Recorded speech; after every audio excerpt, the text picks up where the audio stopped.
أسامة بن حميدة، مقاول وفاعل جمعوي. مقاول مختص في الميدان ديال المعلومات الانفورماتيك، وفاعل جمعوي في مجموعه ديال الجمعيات اللي كتخص الشباب، الاعاقه وايضا التكنولوجيا.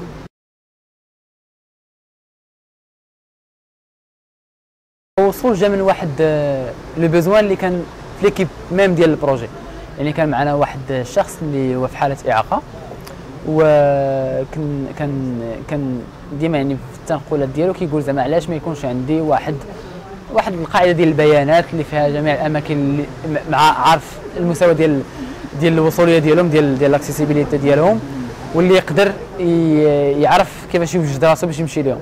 يعني جات الفكره على ان تكون واحد الابليكيشن غير بيناتنا، ومن بعد الابليكيشن تطورات لان خدينا واحد الدعم من واحد المنظمه، وقدرنا اننا نشاركوا بزاف ديال الناس معنا، وطورنا انها تكون واحد لابليكاسيون عامه ديال لاكسيسيبيليتي. يعني لابليكاسيون الي سامبل، كتدخل في الموبايل ديالك، كتقلب البلاصه اللي انت فيها، كتكون عندك في قاعده ديال البيانات، وكتخرج عندك ديك البلاصه وكتقدر دير عليها تنقيط، واش فيها باركينغ للناس المعاقين، واش فيها الدروج، واش فيها اون بوند، واش فيها لاسانسور الا كنت محتاج يكون فيها. يعني كتدخل فيها واحد المجموعه ديال المعلومات، وفي الاخير كتخرج بواحد النقطه، يعني واحد الالغوريثم كيعطيك واحد النقطه، وديك النقطه هي اللي كتحدد المستوى ديال الوصوليه ديال ديك المكان.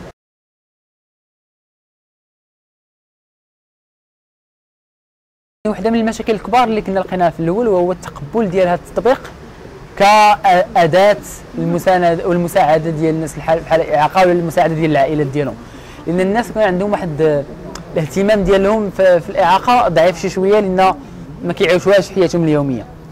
يعني كان عندنا واحد المشكل في الأول باش الناس يقدروا يحطوها غير في الهواتف ديالهم يعني وما إلى ذلك لاستعمال الابليكاسيون هذه. الدعم لقينا من واحد الجمعية اللي وفرت لنا واحد المجموعة ديال الشباب على مستوى الرباط، اللي هي الغرفة الفتية العالمية ديال الرباط، اللي وفرت لنا واحد المجموعه ديال الشباب اللي حطوا تطبيق لابليكاسيون في الهواتف ديالهم، وبداو كيديروا جولات باش انهم يعمروا الاماكن. وهاد الشباب هذا عاونونا ايضا اننا نديروا واحد المجموعه ديال الندوات، مجموعه ديال الجولات على مدارس عليا، وهذه باش نقدروا يكون عندنا بزاف ديال الناس اللي يدخلوا معنا، يتونجاجاو معنا في هذا البروسيس ديال العمل. يعني كان عندنا واحد المشكل ديال التقبل ديال هاد ديال هاد البرودوي، الشيء اللي هو عادي لانه برودوي جديد كيخص واحد لا نوفيل كاتيجوري اللي كنا كنتعاملوا معاه بواحد الطريقه مختلفه. هذا البرودوي هذا كيعطي الاهميه للشخص قبل من لونفيرونمون. يعني تنقول بان الشخص هو قبل لونفيرونمون، يعني خاصو هو اللي يكون عايش مزيان، ماشي لونفيرونمون اللي الشخص يتادابط لونفيرونمون، سي لونفيرونمون اللي خصنا نقادوه باش يولي الشخص. يعني الشخص كيخصو يولي مهم، وهذه اون ابروش اللي هي ماشي يعني ما مروجاش ليها بزاف، فقط الجمعيات ديال المجتمع المدني المتخصصه في الاعاقه اللي هي كتروج لهذا الشيء هذا، والعدد ديالها ما كثيرش بزاف الحظ. يعني كان عندنا هذه المشكله هذه ديال التقبل ديال التطبيق.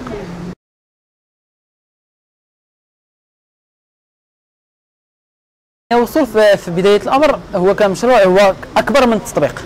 يعني المشروع ديالنا وهو يعني يهدف الى وضع واحد الآلية اللي هي متعددة الوسائط، اللي من خلالها نقدروا نحققوا واحد الفائدة للشخص المعاق. فهاد الرؤية هذه كنا اضطرينا ان نمشيو للمسائل اللي كنفهموها في الاول. المسائل اللي كنفهموها هي الإعاقة الحركية، بحكم ان واحد من الاخوان ديالنا واللي هو القلب ديال المشروع، يعني هو البرينسيبال بيرسون ديال المشروع، هو في وضعية إعاقة حركية. يعني انطلاقا من الفهم ديالو لحالته بالاعاقه، لقينا ان عندنا واحد البيانات اللي هما واضحين اللي يخليونا اننا نصاوبوا لابليكاسيون في الاول ديالو.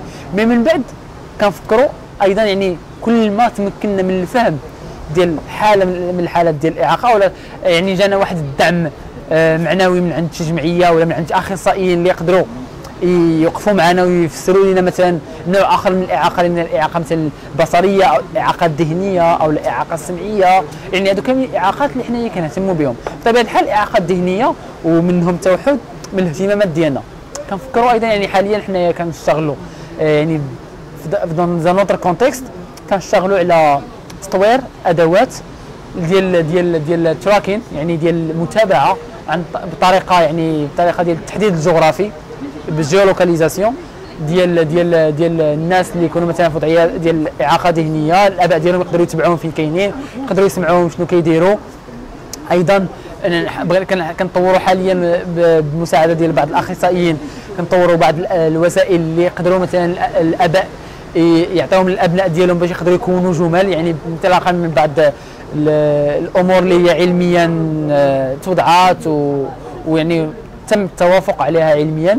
يعني كنحاولوا نطوروا المشروع باش يتم بزاف ديال الجوانب. وطبيعه الحال الاوتيزم التوحد يعني هو واحد من الاهتمامات ديالنا، بحكم انه موجود عندنا في المجتمع ديالنا، وان مواطنين مغاربه كيعانيوا منه، سواء الشخص المعاق او العائله ديالو، الاب ديالو او المحيط ديالو بشكل عام.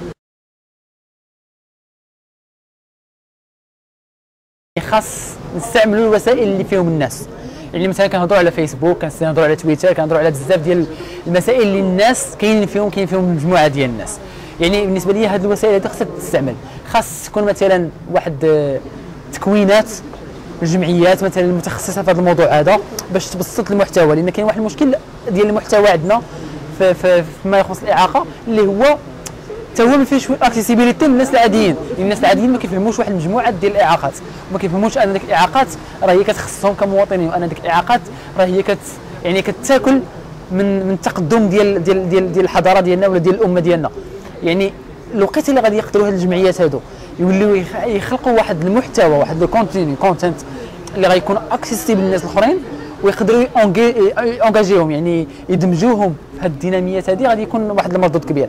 كنظن ايضا انه لازم يكونوا واحد الاماكن اللي هما خاصه ما بين الاباء والاخصائيين في المراجعه ديال هذه الامور هذه، في تبادل الافكار، لان كما كان الحال كاين واحد المستويات ديال التبادل ديال ولا ديال ليشونج اللي ما يمكنش يكونوا بيبليك، خصهم يكونوا بلوس بريفي. لان الاباء اللي كيعيشوا مثلا المشاكل ديالهم مع الطفل المعاق، بخصوص الطفل مثلا اللي كيعاني من التوحد، فهي يعني مشاكل اللي كتدخل بعض المرات في الانتيميتي، اللي كتدخل في لو تابو سوسيال، وصعب بشكل كبير بالنسبه للاباء انهم يهضروا عليها بشكل مفتوح. يعني كنظن بان الوجود ديال بعض الاماكن اللي هي خاصه بهذا النوع من الحديث يعني محبوبه. وكنظن ان الاعلام الاجتماعي كما هو قدر يساهم في خلق ثورات في بعض الدول اللي ما عمرنا كنحلموا انهم يوقع فيهم ثورات، قادر يخلق ثوره ايضا في المفاهيم ديال المجتمع ديالنا ولا المجتمعات بشكل عام الاعاقه، وقادر انه يساهم ان المجتمع ديالنا يخلق واحد الوسط انفايرمنت اللي هو اكسيسيبل لجميع انواع الاعاقه، ويدمج الشخص المعاق بشكل كلي.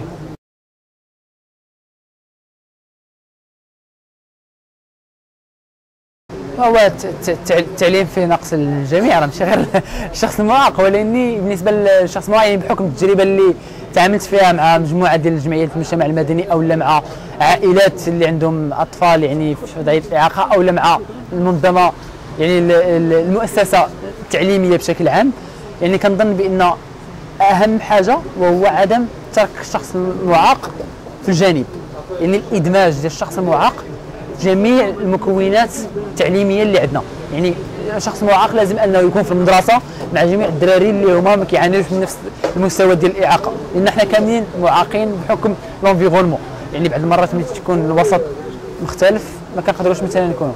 ولاني كنظن بان الادماج هو اساسي، وكنظن ايضا ان لاكومبانيومون يعني مرافقه ديال الاشخاص ديال الاطفال المعاقين في التدريس حتى هي مهمه. يعني يكونوا اخصائيين اللي يكونوا مع الاطفال المعاقين كيرافقوهم، كيقدروا يوصلوا لهم، كيحققوا ديك الكاب، ديك الهوه ما بين اطفال اللي هما نقدروا نقولوا اسوياء او لا الاطفال اللي هما معاقين. واخا ما كيعجبنيش نستعمل هذه الكلمات، يعني كاين يكون هذا الميكانيزم هذا ديال لاكومبانيومون ديال هاد الاطفال.